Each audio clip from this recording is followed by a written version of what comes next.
Welcome to my YouTube channel math with Reena ma'am. कैसे हैं आप सब? होप सब अच्छे होंगे और अपनी दिल्ली पुलिस की तैयारी जोरों शोरों से कर रहे होंगे। वीडियो शुरू करने से पहले मैं अपने बारे में बता देती हूँ। मेरा नाम रीना है। मैं दिल्ली पुलिस में एज कांस्टेबल 2018 बैच से सिलेक्टेड हूँ। और मैं आपको साथ ही साथ ये भी बताना चाहूँगी कि जब मेरा एग्जाम हुआ था, रिटन एग्जाम, उसमें मेरे मैथ रीजनिंग में 50 में से 50 नंबर थे।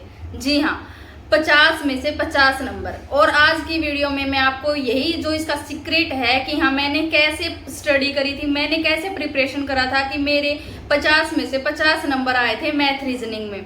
और आज की वीडियो में हम सिर्फ इसी टॉपिक पे बात करेंगे कि हमें मैथ की जो प्रिपरेशन है वो कैसे करनी है। बहुत सारे बच्चे सोच रहे हैं कि हाँ मैथ तो 15 नंबर का आएगा, स्किप कर देंगे।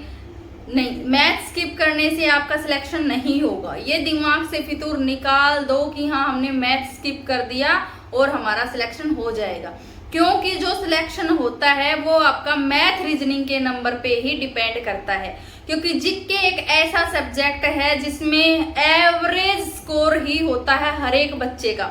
वो एवरेज स्कोर आपका 30 से 40 नंबर के बीच में ही रहेगा, उससे ज्यादा किसी का भी स्कोर नहीं होता। चाहे वो कितनी ही अच्छी तैयारी कर लो, कितनी अच्छी आपने करंट अफेयर पढ़ ली, कितनी अच्छी आपने जीके की तैयारी कर ली, 30 से 35 नंबर मैक्सिमम। कोई भी बच्चा हाँ उसकी बहुत ही अच्छी तैयारी होगी और वो बहुत साल से प्रैक्टिस कर रहा है, बहुत दिन से तैयारी कर रहा है, तो उसके हो सकते हैं कि 40 नंबर आ जाए। ठीक है, तो जो हमारा सिलेक्शन है वो मेनली हमारा मैथ रीजनिंग पे ही डिपेंड करता है। तो ये चीज सोचो ही मत कि हाँ मैथ तो स्किप ही कर देंगे। मैथ स्किप नहीं करना। मैथ में हमें 15 में से 15 नंबर लेने हैं। और ये 15 में से 15 नंबर कैसे आएंगे वो हम आज की इस वीडियो में बात करेंगे पूरी। सबसे पहले मैं आपको बता दूं कि मैंने कैसे प्रिपरेशन करी थी।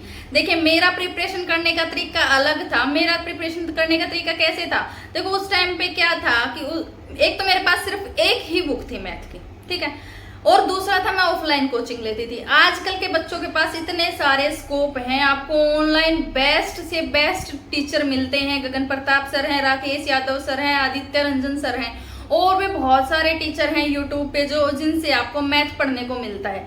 लेकिन मैंने अपनी जो पूरी प्रिपरेशन है वो सिर्फ एक बुक और अपना ऑफलाइन कोचिंग से ही करी थी। लेकिन मैंने प्रिपरेशन जो होता है एक प्रैक्टिस, वो बहुत ही बिल्कुल ऐसे मेरा पूरा जो फोकस रहता था वो मैथ रीजनिंग पे रहता था। ऐसा नहीं कि हाँ मैं जीके की प्रिपरेशन नहीं करती थी, जीके की भी प्रिपरेशन करती थी, लेकिन मैं 3 से 4 घंटे मैथ रीजनिंग में जरूर देती थी। जो प्रैक्टिस होती है वो कंटिन्यू करती थी, और इसी तरीके से मेरे मैथ और रीजनिंग में 50 में से 50 नंबर आए थे। एक नंबर भी नहीं कटने दिया था। मेरा सिर्फ एक ही मोटिव था अपना। आपको भी मैं एक ही सलाह दूंगी, अगर आपका जीके बहुत स्ट्रॉन्ग है तो जीके को ऐसा बना दो कि हाँ आप उसमें पूरा 100% स्कोर कर सको। ठीक है, एक चीज को स्ट्रेंथ बनाओ अपनी जिसमें आप अपना 100% दे सको। मेरी स्ट्रेंथ थी मैथ रीजनिंग, मैंने उसी को पकड़ के चला और आज मैं सिलेक्टेड हूँ एज दिल्ली पुलिस में। ठीक है, तो आप भी ऐसे ही करो कि आप किसी भी एक सब्जेक्ट को अपनी स्ट्रेंथ बना लो कि हाँ मेरे को ये सब्जेक्ट चाहिए ही चाहिए और मैं इसमें अपना 100% दूंगी और मैं इसमें अपना 100% स्कोर कर सकती हूँ। अपने आप में ये कॉन्फिडेंस होना चाहिए आपको। और सिर्फ कॉन्फिडेंस से काम नहीं चलेगा, आपको उसके लिए मेहनत भी करनी है, उसके लिए प्रैक्टिस भी करनी है दिन रात। मेरा तो यही था कि हाँ मैं अपना ऑफलाइन कोचिंग गई, घर आई, खाना खाया और दोबारा प्रैक्टिस लग गई। ऐसा नहीं कि हाँ ठीक है कोई बात नहीं अभी तो कोचिंग से आए 2-3 घंटे रेस्ट करेंगे, बिल्कुल भी नहीं। अगर आपको जुनून है अपना इसका दिल्ली पुलिस का वर्दी पाने का, तो उस जुनून को अपना उसमें इम्प्लीमेंट करो अपनी डेली रूटीन लाइफ में। रेस्ट का तो सोचो ही मत कि हमें रेस्ट करना है, सिर्फ ये सोचो कि हमें पढ़ाई करनी है, कहीं से कुछ भी मिल जाए जो आपको लगे कि हाँ ये इंपॉर्टेंट टॉपिक है उसमें पूरा क्लियर करके ही उसको छोड़ो। ऐसे नहीं कि हाँ आपने मॉक टेस्ट लगाया, मान लो उसमें आपने 15 मैथ के क्वेश्चन करे, अलग अलग टॉपिक से अलग अलग क्वेश्चन आते हैं। ठीक है, सबको पता है ये चीज। कई बच्चे क्या करते हैं, सिर्फ वो मॉक टेस्ट लगाए और छोड़ दिया कि ठीक है ये क्वेश्चन नहीं हुआ कोई बात नहीं, अगले में सही हो जाएगा। नहीं, जो क्वेश्चन आपका सही नहीं हुआ उसको करो, उसकी प्रैक्टिस करो, और आपको पता चल गया कि हाँ ये वाला टॉपिक आपका वीक है तो उसकी प्रैक्टिस अलग से करो, उस टॉपिक को पूरा क्लियर करो। मेरा तो प्रैक्टिस करने का तरीका यही था। हमारे सेंटर पे हर सैटरडे को एक टेस्ट लगाते थे। उस टाइम पे मेरे पास फोन नहीं था, बिल्कुल फ्रैंकली बता रही हूँ आपको, मेरे पास एंड्रॉइड फोन नहीं था। मैं अपना बिल्कुल जो होता है एक बेसिक तरीके से ही तैयारी करती थी। अपना सेंटर पे जाते थे, बुक से ही प्रैक्टिस करते थे। हमारा वीकली एक टेस्ट होता था और मैं वीकली सिर्फ एक टेस्ट ही देती थी, उसी से हमें पता चलता था कि हमारी प्रैक्टिस कितनी हुई है। मैं कभी भी अपना किसी भी टेस्ट में मैथ का कोई भी क्वेश्चन गलत नहीं होने देती थी। मैं इतना इंश्योर करती थी कि हाँ मेरा कोई भी मैथ का क्वेश्चन एटलीस्ट गलत ना हो। रीजनिंग का फिर भी चलो कुछ आ गया कि नहीं समझ में आया, लेकिन मैथ का नहीं होना चाहिए। और मेरा अगर कोई क्वेश्चन गलत होता था तो मैं उसकी प्रैक्टिस करती थी। देखो, कॉन्फिडेंस होना बहुत अच्छी चीज है, ओवर कॉन्फिडेंस किसी भी चीज को लेकर नहीं होना चाहिए। देखो, मेरा मैथ अच्छा था तो, लेकिन फिर भी मैं उस चीज को लेकर ओवर कॉन्फिडेंस नहीं थी कि हाँ मेरे को मैथ आता है कि छोड़ दो, बिल्कुल भी नहीं। मैं डेली, मेरे को जो क्वेश्चन आते भी थे ना, मैं उसकी भी प्रैक्टिस करती थी कि हाँ कोई बात नहीं, मेरे को ये क्वेश्चन आता है लेकिन उसको मैं 4 बार फिर भी करके देखूंगी। प्रैक्टिस सबसे बड़ी चीज होती है मैथ और रीजनिंग में। स्पेशली प्रैक्टिस करना मोस्ट इंपॉर्टेंट है। भले ही आपका टॉपिक क्लियर है, बेसिक क्लियर है, लेकिन उसकी प्रैक्टिस करना मोस्ट इंपॉर्टेंट है। डेली मेरा तो यही रूटीन था कि जैसे मान लो मेरे 4 टॉपिक क्लियर हो गए तो 4 टॉपिक मेरे को डेली देखने हैं कि हाँ ये टॉपिक कर लिए, इनमें ये इंपॉर्टेंट है, इस तरीके से इनका बेसिक है और इस तरीके से इनका शॉर्ट ट्रिक है। ये चीज मैं आपको स्पेशली बताना चाहूंगी। इस चीज को बिल्कुल सब बच्चे इंप्लीमेंट करें, आपको बहुत फायदा होगा। चाहे आप कोई भी क्वेश्चन कर रहे हो, आपका उसका बेसिक जरूर आना चाहिए। कोई भी क्वेश्चन है उसको आपको एकदम बेसिक उसका जरूर पता होना चाहिए कि हाँ इस क्वेश्चन को बेसिक तरीके से ऐसे कर सकते हैं। क्योंकि जब भी हम एग्जाम, शॉर्ट ट्रिक्स भी आने चाहिए। शॉर्ट ट्रिक्स जरूरी है एग्जाम के लिए, क्योंकि जब तक हमें शॉर्ट ट्रिक्स नहीं आएंगे हम जल्दी एग्जाम नहीं कर पाएंगे क्लियर। ठीक है कि जल्दी जल्दी क्वेश्चन करने वो हम शॉर्ट ट्रिक से ही कर पाते हैं। लेकिन क्या होता है कि कई बार जब हम परफॉर्मेंस कर रहे हैं, अपने एग्जाम में बैठे हैं, प्रेशर की वजह से हम शॉर्ट ट्रिक्स भूल जाते हैं। उस टाइम पे हमारा जो बेसिक तरीका होता है वही काम आता है। ठीक है, क्योंकि दिल्ली पुलिस के एग्जाम में हमें 90 मिनट मिलती है। आप बेसिक तरीके से भी क्वेश्चन निकालेंगे तो भी आपका क्वेश्चन सही होगा। तो आपको इस तरीके मैं आपको बता रही हूँ कि जो बेसिक तरीका है वो आपको जरूर आना चाहिए। सिर्फ शॉर्ट ट्रिक के पीछे मत पड़ना कि हाँ हमें शॉर्ट ट्रिक से सीखनी है। शॉर्ट ट्रिक के पीछे भागोगे तो आप बेसिक कॉन्सेप्ट ही क्लियर नहीं होगा, तब तक आप क्या फायदा। शॉर्ट ट्रिक तो भूल जाते हैं, कोई भी चीज याद करेंगे तो वो तो भूल जाएंगे, लेकिन जो चीज समझ के करेंगे, उसका कॉन्सेप्ट क्लियर करेंगे, बेसिक क्लियर करेंगे, तो वो चीज आप जिंदगी में कभी नहीं भूलोगे।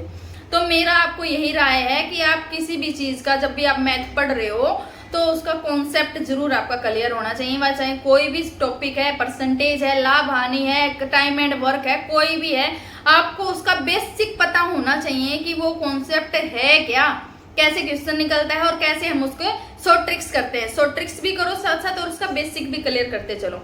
कई बच्चे पूछ रहे थे कि मैम मैथ के लिए कौन सी बुक लें, प्लीज हमें सजेस्ट करें कि आप मैथ की कौन सी बुक अच्छी है।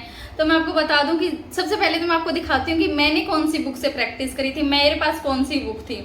वो बुक अभी बहुत पुरानी हो गई है, फटी सी हो गई है, लेकिन फिर मैं आपको दिखाती हूँ कि मैंने कौन सी बुक से प्रैक्टिस करी थी। उसके अलावा भी मैं आपको सजेस्ट करूंगी कि आप करंट में कौन सी बुक लें, क्योंकि उस टाइम पे कंपटीशन में और अब के कंपटीशन में दिन रात का फर्क है। उस टाइम पे कंपटीशन बहुत कम था, कम नहीं बोल सकते लेकिन आज के मुकाबले थोड़ा कम था। ठीक है, अभी जो कंपटीशन है वो ज्यादा है। अभी एडवांस मैथ का भी थोड़ा सा वेटेज हो गया, 1 क्वेश्चन 2 क्वेश्चन अभी एडवांस मैथ से भी आने शुरू हो गए हैं। पहले एडवांस मैथ से क्वेश्चन नहीं आते थे, उस टाइम पे सिर्फ अर्थमेटिक से ही क्वेश्चन बनते थे हमारे। ठीक है, नहीं टिग्नोमेट्री से क्वेश्चन बनते थे, नहीं एडवांस मैथ से क्वेश्चन बनते थे। अब चांसेज हैं कि हमारे टिग्नोमेट्री से और एडवांस मैथ से भी क्वेश्चन आए, इसलिए अब का जो लेवल देख के मैं आपको बुक सजेस्ट करूंगी वो अलग है। और जो मैंने प्रैक्टिस करी थी वो सिर्फ मैं आपको दिखा रही हूँ कि हाँ मैंने किस बुक से प्रैक्टिस करी थी। ये थी, देखो ये वाली बुक थी जिससे मैंने प्रैक्टिस करी थी। ये हमारी RN माथुरिया की बुक है जिससे मैंने प्रैक्टिस करी थी। मेरे पास ये एक सिंगल बुक ही थी जिससे मैंने प्रैक्टिस करी थी और पढ़ा था। ठीक है, रीजनिंग की मेरे पास तो बुक भी नहीं थी। रीजनिंग की हम सिर्फ जो हमारे सेंटर पे करवाते थे उसी से मैंने प्रैक्टिस करी थी। रीजनिंग मैथ से ही रिलेट करता है। रीजनिंग के 4-5 टॉपिक ही ऐसे हैं जो हमें अलग से सीखने पड़ते हैं। बाकी हमारा अगर मैथ अच्छा है तो हमारी रीजनिंग ऑटोमेटिक अच्छी है। ठीक है, वो तो हो गया हमारा अलग कि हाँ हमने रीजनिंग की प्रैक्टिस, वो हम रीजनिंग के ही उसमें बात करेंगे कि रीजनिंग की प्रैक्टिस कैसे करनी है। आज की वीडियो हमारी मैथ स्ट्रेटेजी वीडियो की मैथ की प्रैक्टिस कैसे करनी है।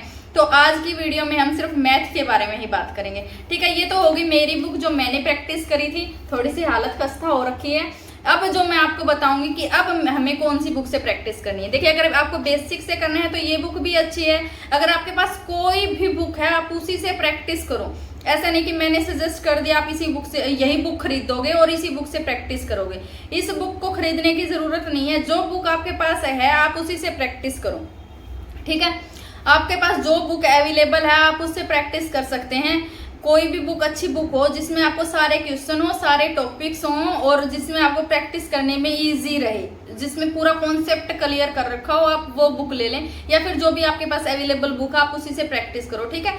अभी जो मैं आपको बता दूं कि एक राकेश यादव सर की बुक है, ये वाली बुक, ये प्रैक्टिस के लिए बेस्ट बुक है। मैंने अभी जो फिलहाल मैं अपनी तैयारी कर रही हूँ, जैसे मैंने अभी हेड कांस्टेबल की तैयारी करी थी, मेरा हेड कांस्टेबल वायरलेस ऑपरेटर में भी दिल्ली पुलिस जो अभी एग्जाम हुआ 2022 में, उसमें भी मेरा सिलेक्शन हो रखा है।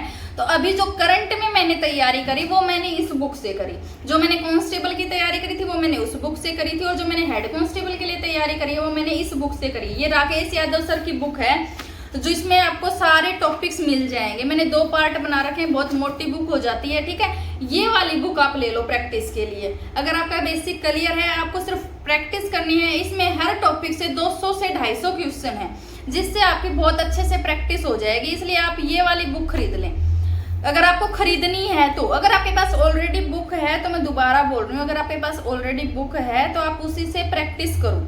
अगर नहीं है तो आप ये वाली बुक ले लो, ठीक है। अगर आपको बुक खरीदनी है तो आप राकेश यादव सर की बुक ले सकते हैं। इसमें बहुत अच्छे से प्रैक्टिस के सारे क्वेश्चन है, ठीक है। और एक बुक आप मॉक टेस्ट के लिए ले लो, जिसमें आप डेली नहीं तो एक दिन छोड़ के एक दिन अपने मॉक टेस्ट लगा सको। एक बुक मॉक टेस्ट के लिए और एक ये राकेश यादव सर की बुक है जिसमें आप प्रैक्टिस कर सकते हो। ये दो बुक मैं आपको सजेस्ट करूंगी मैथ की प्रैक्टिस के लिए। और हम पूरा अपना आगे की वीडियो में देखते रहेंगे डिटेल में कि कैसे कैसे प्रैक्टिस करनी है, कैसे कैसे कौन से सब्जेक्ट टॉपिक से हमारा कितने क्वेश्चन आते हैं, ये सारे हम इसकी वीडियो में बात करेंगे। चलिए शुरू करते हैं हमारी आज की वीडियो। सबसे पहले देखो, सबसे पहले जो हमारे दिमाग में जो एक स्टूडेंट लाइफ होती है, जो हमारी कॉम्पिटिटिव की लाइफ होती है, उसमें हमारे दिमाग में कौन कौन से क्वेश्चन आते हैं मैथ की जब हम प्रिपरेशन करते हैं उसमें। क्योंकि देखो सब बच्चों को दिख रहा है कि दिल्ली पुलिस में मैथ सिर्फ 15 नंबर का है, तो उसमें क्या क्या दिमाग में चीज़ें आती हैं। पहले मैं आपको उन चीज़ों के आंसर दे देती हूँ। सबसे पहले हमारे दिमाग में क्या आता है कि क्या हम दिल्ली पुलिस में 15 में से 15 नंबर ले सकते हैं। सबसे पहला जो क्वेश्चन आता है दिमाग में ये है। तो इसका आंसर मैं आपको बोलूँगी कि यस। क्यों, वो मैं आपको बताती हूँ।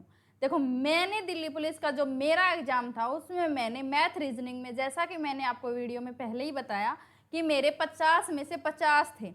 सिर्फ मैथ में ही नहीं, मैंने रीजनिंग में भी 35 में से 35 नंबर लिए थे। तो ये इम्पॉसिबल थिंग तो है नहीं कि हम 15 में से 15 नंबर नहीं ले सकते। मैथ और रीजनिंग ही ऐसे 2 सब्जेक्ट हैं जिसमें आप 100% स्कोर कर सकते हो। तो प्रैक्टिस की ज़रूरत है। हर चीज़ का सॉल्यूशन है प्रैक्टिस। आपको सिर्फ प्रैक्टिस करनी है, मॉक टेस्ट लगाने हैं। आपको अपना एक जो बेसिक है वो ज़रूर क्लियर करना है। बेसिक क्लियर होगा कोई भी ऑफलाइन या ऑनलाइन बैच से। तो पहले जो काम करना है वो आपको करना है कि आपको कोई भी एक ऑफलाइन या ऑनलाइन बैच लेना है, अपना बेसिक क्लियर करना है। उसके बाद करनी है आपको प्रैक्टिस। थर्ड आपको लगाने हैं मॉक टेस्ट। मॉक टेस्ट जरूर लगाएं जिससे आपको एग्जाम का लेवल पता चले, किस तरीके के क्वेश्चन उसमें पूछे जाते हैं वो चीज़ें पता चले, ठीक है। वो हम आपको इस वीडियो में बता ही रहे हैं कि सिर्फ प्रैक्टिस करनी है, हमें उसकी प्रिपरेशन करनी है, जो हमें मॉक टेस्ट लगाने हैं, बेसिक क्लियर करना है। बेसिक क्लियर करना सबसे ज़रूरी है, ठीक है। दूसरा होता है कि क्या स्ट्रेटेजी बनाएं। आप एक अपना टाइम टेबल ज़रूर मेंटेन करें। आप अपने हर सब्जेक्ट को अच्छे से टाइम दें। ऐसा नहीं कि मैंने आपको बताया कि मैथ रीजनिंग में ही 100% स्कोर होगा तो आप सिर्फ मैथ रीजनिंग के पीछे पड़ जाओ। नहीं, साथ साथ जीके, करंट अफेयर, कंप्यूटर, इनकी भी तैयारी करनी है, क्योंकि वो भी उतना ही वेटेज रखते हैं जितना हमारा मैथ रीजनिंग रखते हैं। कंप्लीट 100 स्कोर की ही प्रैक्टिस करनी है। ऐसे नहीं कि आप सिर्फ 40 नंबर की प्रैक्टिस करो, तो 40 नंबर में तो आपका सिलेक्शन होगा नहीं। सिलेक्शन तो आपका 100 का जो स्कोर है उसमें से आप जितने मार्क्स लोगे उससे स्कोर वो आपका सिलेक्शन होगा, ठीक है। ऐसे नहीं होगा कि हाँ भाई मैंने तो बटे में बटे नंबर ले लिए मैथ रीजनिंग में, फिर तो मेरा सिलेक्शन होना ही चाहिए। ऐसा नहीं होगा। आपको हर सब्जेक्ट में स्कोर करना है, हर सब्जेक्ट की प्रैक्टिस करनी है, ठीक है। देखो, अभी हमारे पास एग्जाम में सिर्फ 3 महीने का टाइम है, तो होप्स आप सबका बेसिक क्लियर हो गया होगा अब तक, क्योंकि जो बच्चे तैयारी कर रहे हैं कॉम्पिटिटिव एग्जाम्स की, ऐसे तो होता नहीं कि आपको सिर्फ 2 महीने अब पता चला है कि हाँ अभी आपको प्रैक्टिस करनी है या तैयारी करनी है ना, आपने पहले से अपने दिमाग में डिसाइड कर रखा होगा, पहले से आप प्रैक्टिस कर रहे होंगे। अगर फिर भी आप प्रैक्टिस नहीं भी कर रहे थे तो भी कोई ज़्यादा वो दिक्कत वाली बात है नहीं। लिमिटेड टॉपिक्स हैं हमारे मैथ के जो मैं आपको इस वीडियो में बताऊंगी। 15 टॉपिक बताऊंगी, 15 क्वेश्चन आएंगे।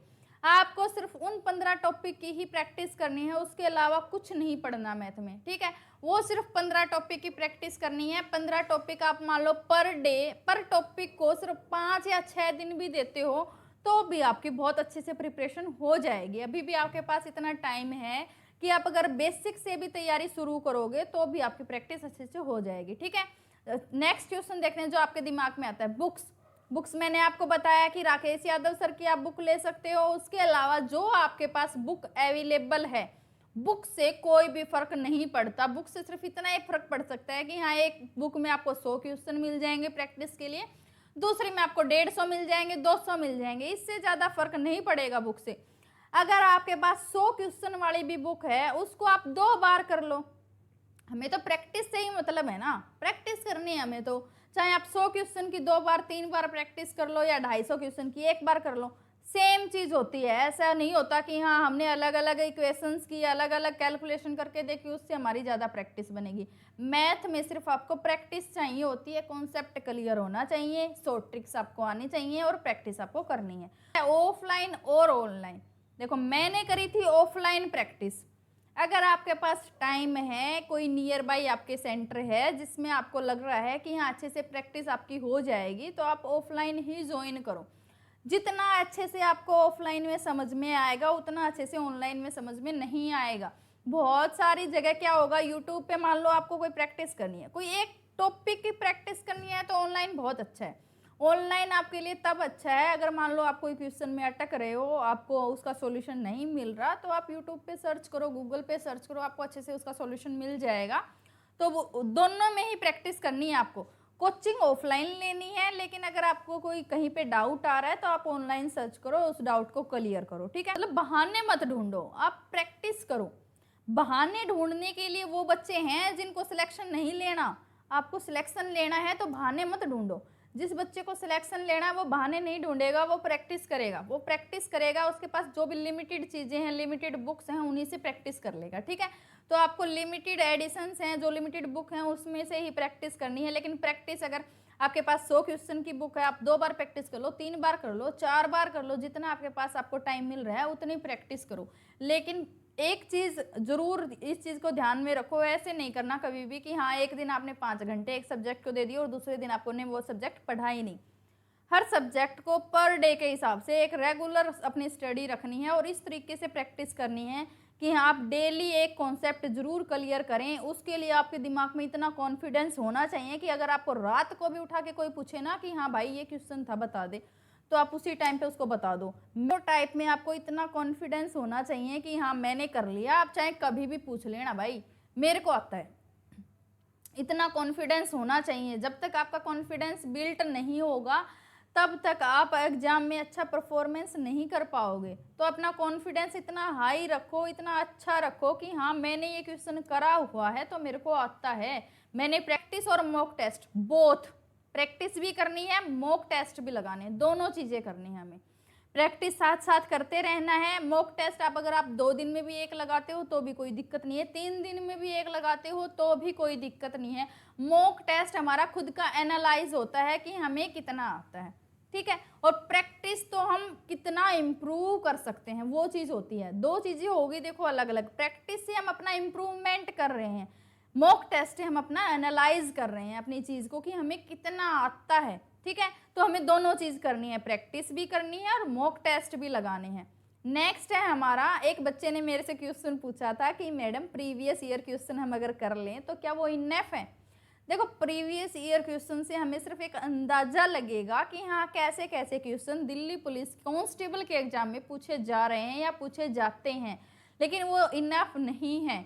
हर साल लेवल बढ़ता है, हर साल एसएससी कुछ ना कुछ चेंजमेंट करती है, तो उस हिसाब से आपको प्रैक्टिस और भी करनी है। सिर्फ वो ही प्रीवियस ईयर क्वेश्चन पेपर नहीं करने, वो करने हैं, आपको पता चल जाएगा लेवल का। आपकी प्रैक्टिस तो देखो वहाँ से भी होगी, क्वेश्चन तो वहाँ से भी कर ही रहे हो, प्रैक्टिस करनी है, वहाँ से थोड़ा सा हिसाब किताब लग जाएगा कि हाँ ये क्वेश्चन आते हैं, इस तरीके से क्वेश्चन हमारे पूछे जाते हैं, एक पैटर्न समझ में आ जाएगा। लेकिन वो इनएफ नहीं है भाई, इनएफ तो तब होगा जब आपको बेसिक भी क्लियर है, आपका प्रैक्टिस तो देखो करनी ही पड़ेगी। 100 चीज़ का एक ही इलाज है, वो है प्रैक्टिस। चाहे अभी हम दिल्ली पुलिस की बात कर रहे हैं, 90 मिनट मिलते हैं हमें एग्जाम में, तो अगर हमारा बेसिक भी क्लियर है, हमें शॉर्ट ट्रिक्स नहीं भी आते, तो भी हम 15 में से 15 नंबर ले सकते हैं। हमें बहुत टाइम मिलता है, 90 मिनट बहुत होती हैं।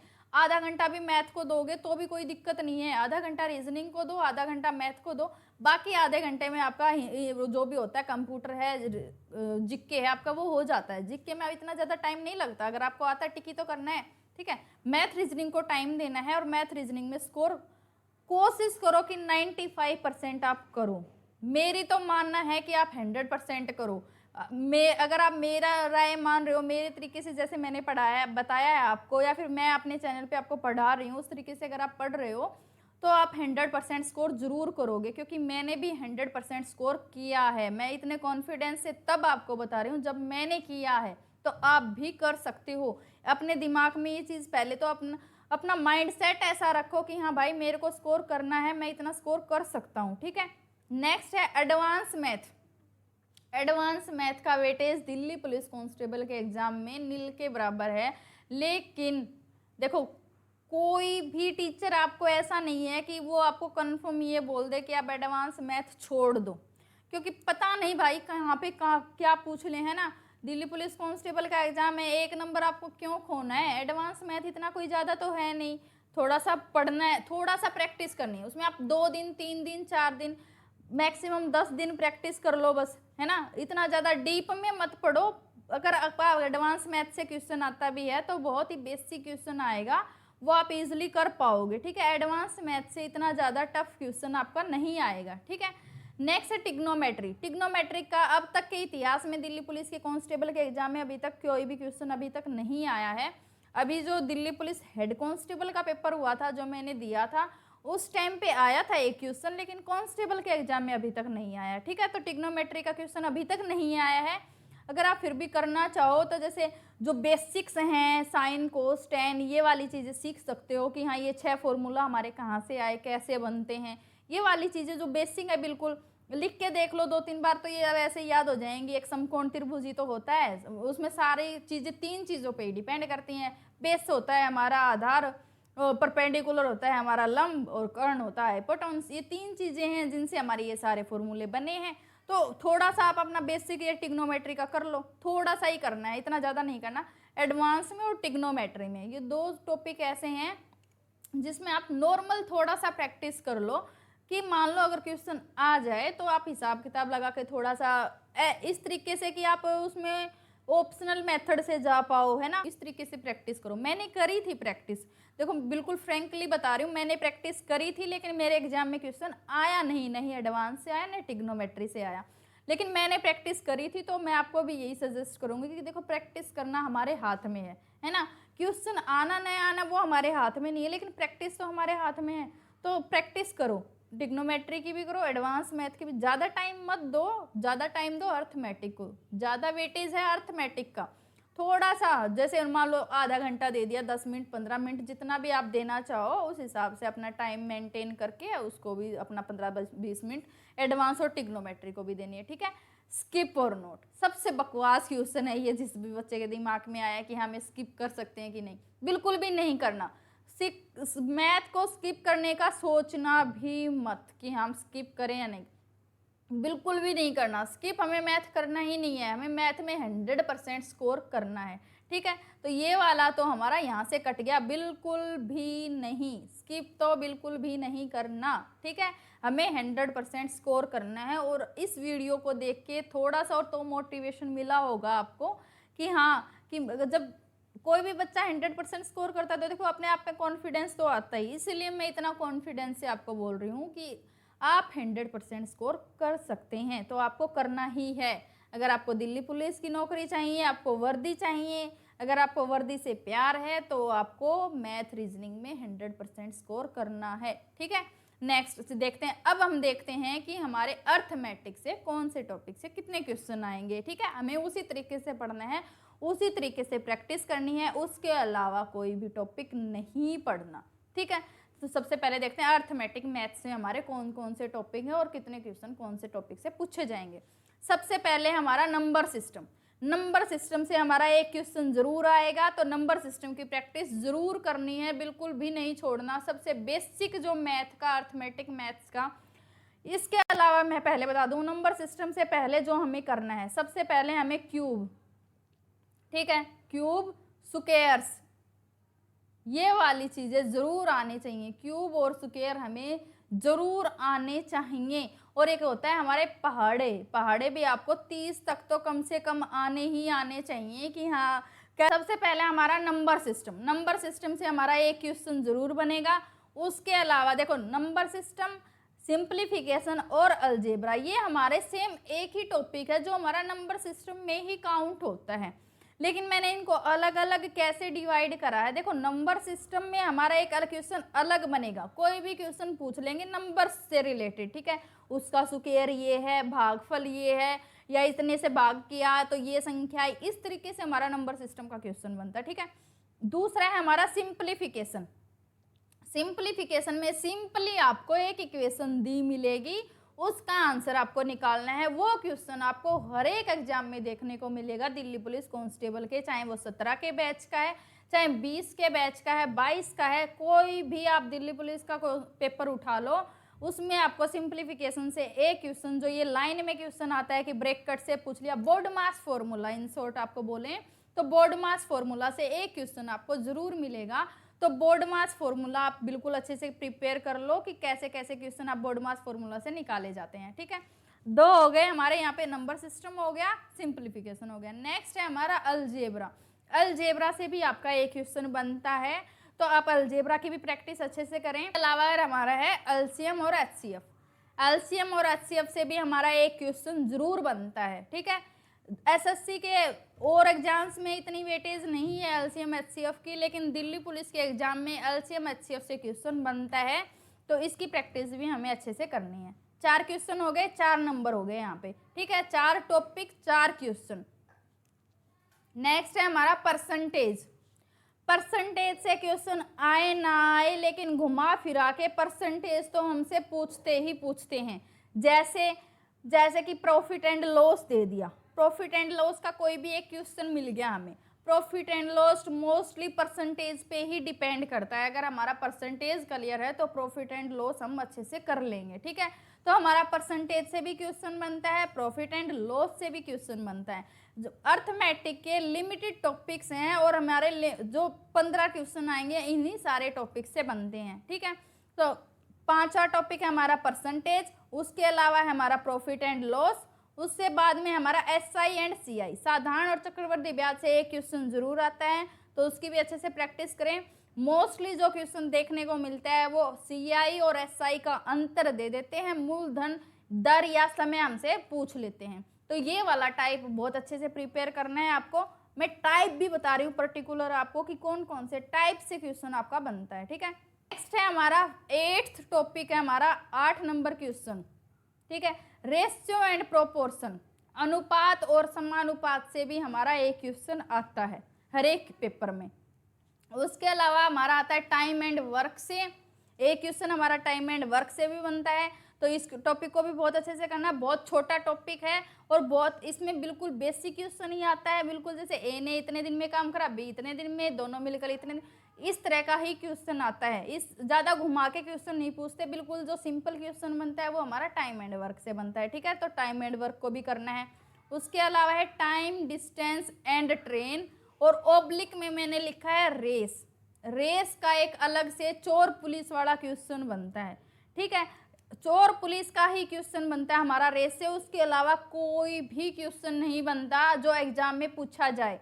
तो रेस से हमें सिर्फ एक टाइप का क्वेश्चन करना है, कौन सा, चोर पुलिस वाला। ठीक है, इससे तो हमारा हो गया चोर पुलिस वाला, या तो ये क्वेश्चन आएगा या आपका ट्रेन वाला क्वेश्चन पूछ लेंगे। ठीक, टाइम, डिस्टेंस एंड ट्रेन से हमारा मोस्टली वो वाला क्वेश्चन बनता है जहाँ पे देखो x से एक ट्रेन चली, y से एक ट्रेन चली, यहाँ मिले, या फिर बिल्कुल सिंपल क्वेश्चन बनते हैं, कोई भी स्पीड दे देंगे, ये वाले जैसे प्लेटफॉर्म की लंबाई दे देंगे। ये 2-3 टाइप हैं जिनसे क्वेश्चन आते हैं दिल्ली पुलिस में। तो ये 2-3 टाइप है, आपको अच्छे से क्लियर करनी है, ठीक है, इनमें अच्छे से प्रैक्टिस करनी है। तो बोट एंड स्ट्रीम, नाव और धारा, नाव और धारा का जो वेटेज था वो 2017 के एग्जाम में बहुत ज़्यादा था। हर क्वेश्चन, हर पेपर में एक क्वेश्चन जरूर था नाव धारा से, लेकिन 2020 में इससे क्वेश्चन नहीं आया था। एक आधी पेपर में इससे क्वेश्चन पूछा गया था, लेकिन इसका भी कोई ज़्यादा वो है नहीं। इसमें सिर्फ औसत चाल से क्वेश्चन बन सकता है कि धारा की दिशा में ये वाली चाल है, धारा के विपरीत ये वाली चाल है,